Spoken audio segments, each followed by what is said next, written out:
నెల రోజుల నుంచి కూడా మేము ఈ సమస్యని అధికారుల దృష్టికి తీసుకెళ్తా ఉన్నాం. ఇది గత సంవత్సరం మాట్లాడినాం, ఈ నెల 20 జూన్ 3వ తారీఖు కూడా మాట్లాడినాం. ఇంతవరకు ఈ సమస్య పరిష్కారం కాలేదు. ఇది తుప్పు పట్టిపోయింది కొన్ని సంవత్సరాల నుంచి ఉన్నటువంటి స్తంభం. దీన్ని స్థానిక ఏఈ దృష్టికి తీసుకెళ్ళాం.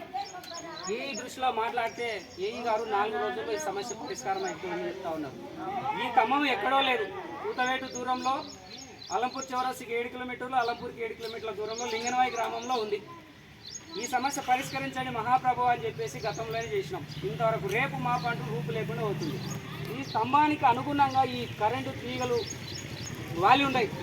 గత సమ్మర్లో ఇది ఒక ఎద్దుల బండి, సొప్ప బండి కాలిపోయింది, ట్రాక్టర్ కాలిపోయింది. దానివల్ల ప్రాణ నష్టం జరిగే అవకాశం ఉండింది. కానీ వాళ్ళు ఆ రోజు స్పందించి దాన్ని ముందు జాగ్రత్తగా తీసుకెళ్ళినారు. వాళ్ళు ప్రాణాలతో బయటపడింది. ఈ స్తంభం వల్ల చిన్న చిన్న పొరపాట్లతో పాటు ప్రాణాలు కూడా పోవడానికి అవకాశం ఉంటుంది. ఈ తీగలు రావడం వల్ల ఎద్దుల బండి నుంచి చేతులు పైకి వచ్చినా పొరపాటున లారీలు వెళ్ళినప్పుడు రైతులు పండించినటువంటి పంటను ఎత్తేందుకు కూడా హమాలీ సోదరులు వస్తూ ఉంటారు. లారీలో చేతులు తగులుతూ ఉన్నాయి. వాళ్ళకు ట్రాక్టర్లో సొప్పలు కన్నికట్ట బండ్లు ఎత్తుకుపోయినప్పుడు తగులుతున్నాయి.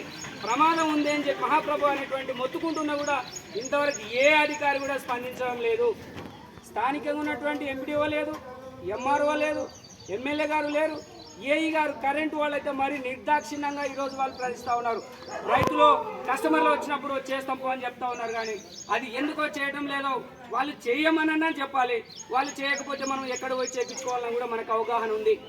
ఇదే ఏఈ గారిని నేను పర్సనల్గా వెళ్ళి 2 సార్లు చెప్పినాం. లేదండి ఎల్లుండి మీ ఊర్లో పని ఉంది, ఆ రోజు అక్కడ స్తంభం వేపిస్తామని చెప్పిండు. ఇక్కడ స్తంభం ఉండి కూడా 2 సంవత్సరాల. ఈ స్తంభం మారిస్తే ఎవరికైనా ఏమైనా ఇబ్బంది జరుగుతుందా?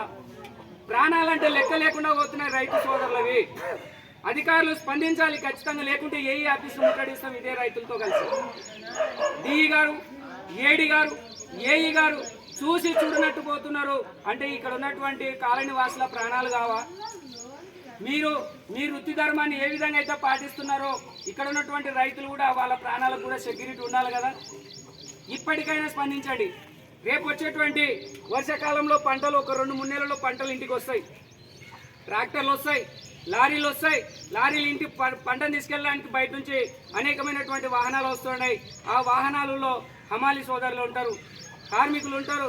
వాళ్ళ ప్రాణాలు మొత్తం అరిచేతిలో పెట్టుకొని వాళ్ళు గుప్పిట్లో ఉంటున్నారు. చివరికి మేము లారీ వేస్తాం అనేటువంటి పరిస్థితికి వచ్చేసినారు.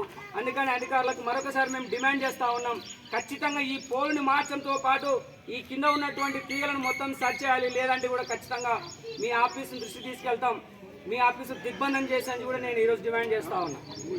ఫోటో కొట్టేసి